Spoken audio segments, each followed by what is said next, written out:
देखिए, कल के डेट में हमारा इंडियन स्टॉक मार्केट ने बहुत अच्छा परफॉर्म किया था। आज परफॉर्म कैसा रहेगा ये चीज़ हम बाद में देखेंगे, ठीक है? और इसके ऊपर भी हम बात करेंगे कि आज परफॉर्म कैसा रहेगा। लेकिन ये चीज़ बहुत ज़रूरी है समझना कि कल के डेट में जो मार्केट ने अच्छा परफॉर्म किया था उसके पीछे का रीज़न क्या है। और पिछले कई दिनों से मिला-जुला कर अगर देखें तो लग रहा है ऐसा कि भाई मार्केट हमारा अच्छा कर रहा है। तो हकीकत मानो में अच्छा कर भी रहा है या नहीं कर रहा है, इस चीज़ को हम जानने की कोशिश करेंगे। प्लस कल के डेट में जो इतनी अच्छी रिकवरी दिखाई थी मार्केट ने, अच्छा परफॉर्म दिखाया था, उसको भी हम समझने की कोशिश करेंगे। उसके अलावा आगे की जो बातें होंगी उसके बाद कुछ और भी मार्केट से रिलेटेड इंपॉर्टेंट चीज़ें हैं, उन तमाम तर चीज़ों को हम जानने की कोशिश करेंगे। तो वीडियो बहुत इंटरेस्टिंग होगी, बस एक लाइक करके शेयर कर दीजिए। चैनल को अगर अभी तक आपने सब्सक्राइब नहीं किया है तो चैनल को भी ज़रूर सब्सक्राइब कर लें, क्योंकि आपको पता है कि मैं इस तरह की इंटरेस्टिंग कंटेंट आपके लिए लेकर आता रहता हूं। देखिए, सबसे पहले अगर कल के मार्केट की बात करें तो कल मार्केट ने बहुत अच्छा परफॉर्म किया था। उसके पीछे का रीज़न क्या था? उसके पीछे का रीज़न ये था कि भाई एक मीटअप हो रहा है जहाँ पर अलग अलग देशों के प्राइम मिनिस्टर वगैरह पहुँचे हुए हैं। वहाँ पर शी जिनपिंग जो कि चाइना का प्राइम मिनिस्टर है, और क्या कहते हैं डोनाल्ड ट्रंप जो कि यूएस के प्रेसिडेंट है, तो वो ये दोनों भी पहुंचे हुए हैं। अब इन दोनों को लेकर जो ट्रेड वॉर, एक ट्रेड वॉर नहीं बल्कि ट्रेड वॉर आप भी कह सकते हैं, लेकिन ज़्यादा बेटर होगा ये कहना है कि भाई टैरिफ को लेकर जो बातचीत खराब होकर रखी हुई है चाइना और यूएस के बीच में, उन चीज़ों को लेकर बात हो रही है और उन चीज़ों के ऊपर कंट्रोलिंग की बात हो रही है। मतलब सारी बातें वहाँ पर जो भी बातें हो रही है मीटअप वगैरह के अंदर, वहाँ पर पॉजिटिव बातें और पॉजिटिव नतीजे निकल कर आ रहे हैं, और जिसका नतीजा आपको इंडियन स्टॉक मार्केट के अंदर देखने को मिला है। उससे पहले अगर कल के डेट में इंडियन स्टॉक मार्केट पॉजिटिव था, लेकिन उससे पहले अगर आप ग्लोबल मार्केट को देखते या यूएस की मार्केट को, खासतौर से निक्केई वक्केई को आप देखते, तो वहाँ पर बहुत अच्छी खासी तेजी थी। तो विदेशी मार्केट भी इसीलिए पॉजिटिव थे क्योंकि वहाँ से जो नतीजे निकल रहे थे वो पॉजिटिव निकल रहे थे। वहाँ पर कई सारी इंपॉर्टेंट बातें हो रही है और हो चुकी हैं, लेकिन जो बहुत ज़्यादा इंपॉर्टेंट था सिर्फ हम उसके ऊपर बात कर रहे हैं। तो ये चीज़ आपको समझ में आ गया। प्लस चाइना ने एक चीज़ जो कहा था, रियर अर्थ मिनरल, जो कि एक कुदरती चीज़ है, नेचुरल चीज़ है, और बहुत सारे प्रोडक्शन के लिए, बहुत सारी चीज़ों के निर्माण के लिए उसकी ज़रूरत पड़ती है। तो वो सबसे ज़्यादा वहाँ निकाला जाता है, वहाँ तैयार किया जाता है। कहा मतलब चाइना। तो चाइना ने एक चीज़ कहा था, इस बात को समझिए। चाइना ने क्या कहा था? चाइना ने ये कहा था कि भाई रियर अर्थ मिनरल जो है हम यूएस को नहीं देंगे।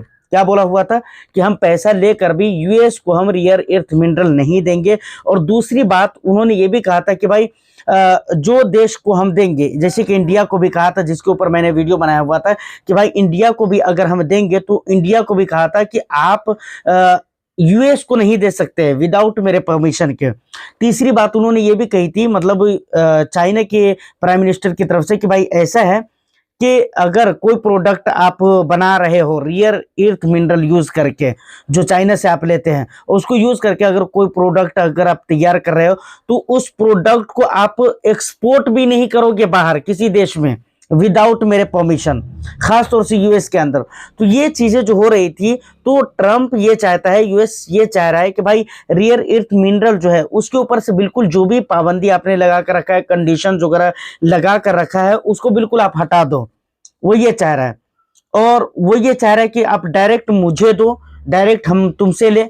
तो इस तरह की बातें हो रही हैं, और लगभग लगभग लग रहा है कि भाई इसके ऊपर एग्रीमेंट भी हो जाएगा। लगभग लगभग ऐसा मैं बोल रहा हूँ, ठीक है? पूरा ये श्योर नहीं है कि हो ही गया है एग्रीमेंट या हो ही जाएगा, लेकिन लगभग लगभग लग रहा है कि भाई इसको एग्री करेंगे लोग, और ऐसा ही कुछ होगा जिसकी वजह से ये सारे नतीजे पॉजिटिव वहां से निकल कर आ रहा है, और उन्हीं चीजों का असर दुनिया भर की मार्केट के ऊपर देखने को मिल रहा है, और हमारी मार्केट के ऊपर भी देखने को मिल रहा है। तो यही सारे पॉइंट है, मेन मेन जो बातें हैं ना, मैंने सिर्फ आपको वो बताई। वहां पर कई सारे बातें हुई है और कई सारी चीजों को लेकर बातें हो रही हैं, लेकिन जो मेन मेन चीजें थी जिसका बहुत ज्यादा इम्पैक्ट है मार्केट के ऊपर, उसको हम देखने की कोशिश कर रहे हैं। उसके अलावा ये सारी बातें हो गई है पहले के परफॉर्म को लेकर। अब जो यहाँ से इंडिया का मामला है, तो इंडिया में एक चीज है जिसकी वजह से मार्केट पॉजिटिव या नेगेटिव रिएक्ट कर सकता है, और वो है क्या?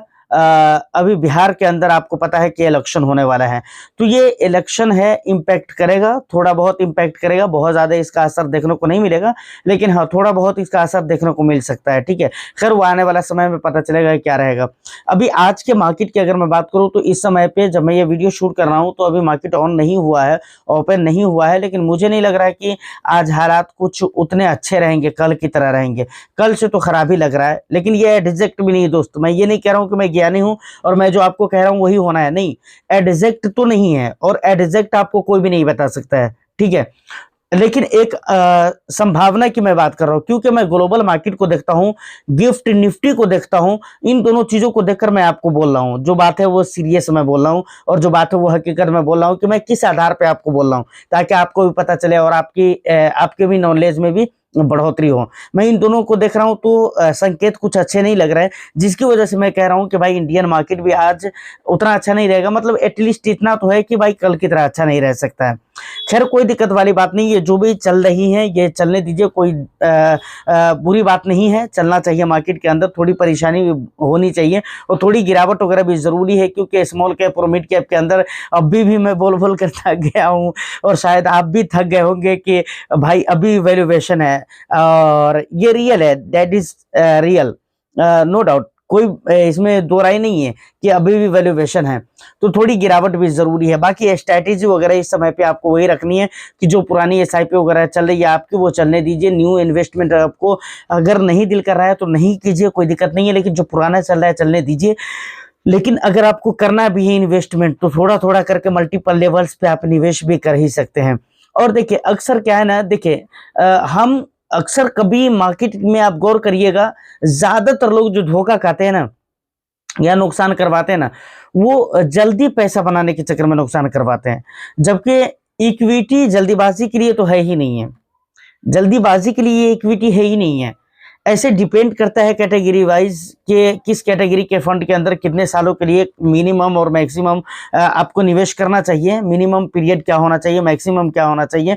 लेकिन ओवरऑल अगर इक्विटी की मैं बात करूं तो मैं ये मानकर चलता हूं 5 से 7 साल, कम से कम 5 साल आपको देना ही चाहिए। इससे कम के लिए अगर आप आ रहे हैं तो मुझे तो नहीं समझ में आ रहा है, बट अगर आपको समझ में आ रहा है तो वो अलग बात है। लेकिन ज्यादातर लोग जो पैसे अपने नुकसान करवाते हैं इक्विटी के अंदर ना, वो जल्दीबाजी पैसे बनाने के चक्कर में नुकसान करवाते हैं, ठीक है। देखिए एक चीज आप गौर करिएगा, मार्केट के 3 फेज होते हैं सर, आपको समझना चाहिए। मार्केट के कितने फेज होते हैं? 3 फेज होते हैं, एक अप ट्रेंड, एक डाउन ट्रेंड और एक साइडवेज ट्रेंड। अप ट्रेंड तो आप जान ही रहे हैं किसको कहते हैं, मार्केट जब लगातार ऊपर ऊपर की तरफ जा रहा हो, थोड़ा बहुत ऊपर नीचे करके ऊपर की तरफ ही, ओवरऑल मार्केट के एंडिंग तक के जो है ना, क्लोजिंग तक के वो ऊपर ही जाता है। हर रोज इस तरह का ट्रेडिंग सेशन कंप्लीट होता है और क्लोज होता है, ठीक है। और एक होता है डाउन ट्रेंड, जिसे आप ये कह लीजिए लगातार नीचे की तरफ जा रहा है मार्केट, और ओवरऑल जो मार्केट समाप्त होती है, एंडिंग होती है, मार्केट की क्लोजिंग जो होती है वो डाउन में ही जाकर फॉल के अंदर ही क्लोजिंग होती है। और एक होता है साइडवेज ट्रेंड। तो देखिए अप ट्रेंड जो होता है वो तो हर किसी को अच्छा लगता है, जाहिर सी बात है, ऊपर ऊपर अगर मार्केट जा रहा है तो हर किसी को अच्छा लगेगा। लेकिन अगर मैं बात करूं डाउन ट्रेंड की, तो डाउन ट्रेंड में भी प्रॉब्लम होता है, लेकिन ये साइडवेज ट्रेंड जो होते हैं ना, ये बहुत ज्यादा प्रॉब्लम और कंफ्यूजन क्रिएट करता है भाई।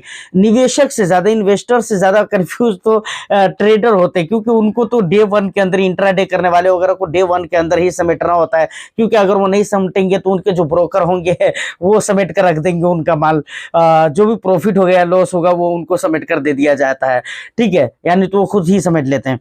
तो निवेशक से ज्यादा कंफ्यूज तो ट्रेडर होते हैं, क्योंकि उनके लिए बहुत मतलब कठिन और मुश्किल तरीन घड़ी होती है कि भाई बहुत कम समय में डिसीजन लेना है कि हमें क्या करना चाहिए, होल्ड करना चाहिए, सेल करना चाहिए। अगर स्विंग वगैरह वाले हैं तो वो तो ये डिसीजन भी कर सकते हैं, लेकिन इंट्राडे वाले को तो कुछ भी नहीं करना पड़ता, उनको तो हर हाल में सेल करना ही है और बेच बात कर उनको निकलना ही पड़ेगा, मार्केट उनको कर ही देना है, मतलब कुछ ना कुछ उनको डिसीजन लेना ही पड़ेगा, डे वन के अंदर लेना पड़ेगा।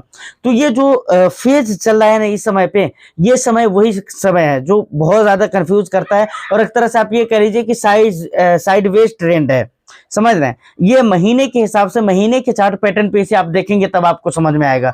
डे 1 या 1 वीक के टाइम फ्रेम पे आप देखेंगे तो शायद आपको 1 वीक के टाइम फ्रेम पर समझ में आ भी सकता है कि ये साइडवेज ट्रेंड में जा रहा है मार्केट, चल रहा है मार्केट, लेकिन 1 डे के टाइम फ्रेम पर आपको समझ में नहीं आएगा।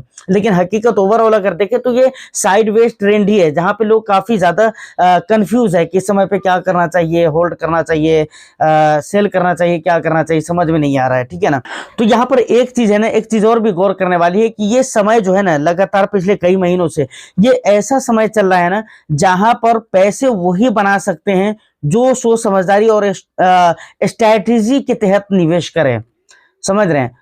अगर आप स्टॉक के अंदर निवेश करते हैं तो हर स्टॉक अभी आपको पैसे नहीं बना कर देगा। ये समय ऐसा है, जो फंडामेंटली स्ट्रांग होगा वही स्टॉक अभी आपको पैसे बना कर देगा। जो अच्छा और अच्छे प्रोजेक्ट के ऊपर जो अच्छा काम कर रहा है वही आपको पैसे बना कर दे सकता है। लेकिन एक समय था जब आप कहीं पर भी पैसे डाल देते थे और आपके पैसे बन जाते थे, तो वो समय नहीं है अभी। इस समय पे समझदारी के साथ आपको चलने की जरूरत है। स्टॉक में निवेश करते हो या म्यूचुअल फंड के अंदर निवेश करते हो तो एक बेस्ट स्ट्रैटेजी और बेस्ट फंडामेंटली स्ट्रॉन्ग स्टॉक और स्कीम को लेने की जरूरत है, तभी जाकर आपके पैसे बनेंगे। नहीं तो ऐसा नहीं है पहले वाला समय कि आप कहीं पर भी पैसे डाल दें और वहां पर पैसे बन जाता था। फिलहाल वो समय नहीं है। आगे क्या होगा, आगे अगर आ जाता है फिर से वो समय, वो अलग वाली बात है, लेकिन फिलहाल ऐसा कोई समय अभी नहीं है। उम्मीद करता हूं कि ये इन्फॉर्मेशन आपको अच्छी लगी हो। आपका जो भी वैल्यूएबल फीडबैक हो, सजेशन हो, आप मुझे जरूर दीजिएगा। मैं फिर मिलता हूं किसी नेक्स्ट एंड इंटरेस्टिंग वीडियो में। जब तक चैनल को सब्सक्राइब कर लीजिए, घंटा जो भी मिलता है उसको आप दबा दीजिए, और all the best. Thank you for watching.